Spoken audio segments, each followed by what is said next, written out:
No one has asked me or the white community at large to condemn the white supremacist attack in Christchurch. I haven't seen any pundits or politicians asking where the moderate white people are. No one has asked what policy changes we need to stop white people from committing indiscriminate acts of violence. But after yet another attack spurred by white supremacist rhetoric, lies, and radical online communities, dozens of New Zealanders are dead in their place of worship, and dozens more are recovering from their wounds in the hospital. I'm not saying the white community should be forced to condemn Friday's events. No one should be forced to condemn anything they're not responsible for. Extremist violence is a problem in multiple religions and philosophies, but there's a definite double standard at play. Think about terrorist attacks linked to an extremist interpretation of Islam.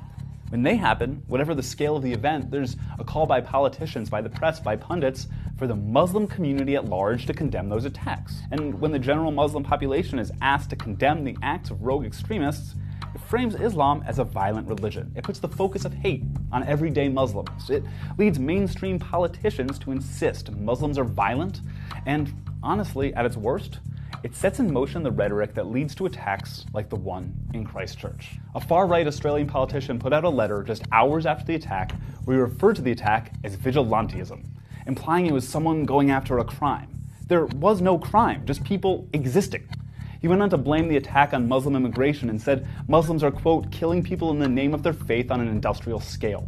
That was just hours after dozens of Muslims were gunned down by a white supremacist. How does that make any sense? And it's not just about this public conversation. In 2018, every extremist murder committed here in the US was tied to the far right, according to the Anti-Defamation League. Attacks like the one in Christchurch are part of a pattern, one that's devastated communities from Charleston to Pittsburgh. Meanwhile, extremist rhetoric is finding an even more comfortable home in mainstream society.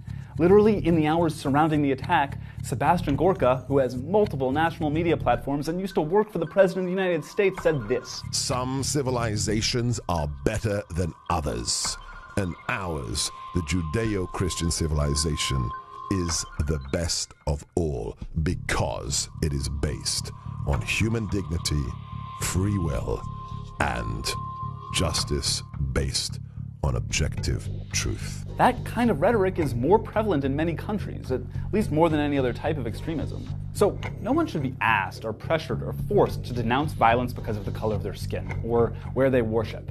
But you know what? I personally am actually comfortable condemning white supremacy. White supremacy comes from a place of fear of being replaced, and I don't have that fear. No one is saying you have to condemn white supremacy, but why not? I know you have nothing to do with violent extremism, but neither do the 1 billion Muslims constantly forced to answer for a few rogue extremists.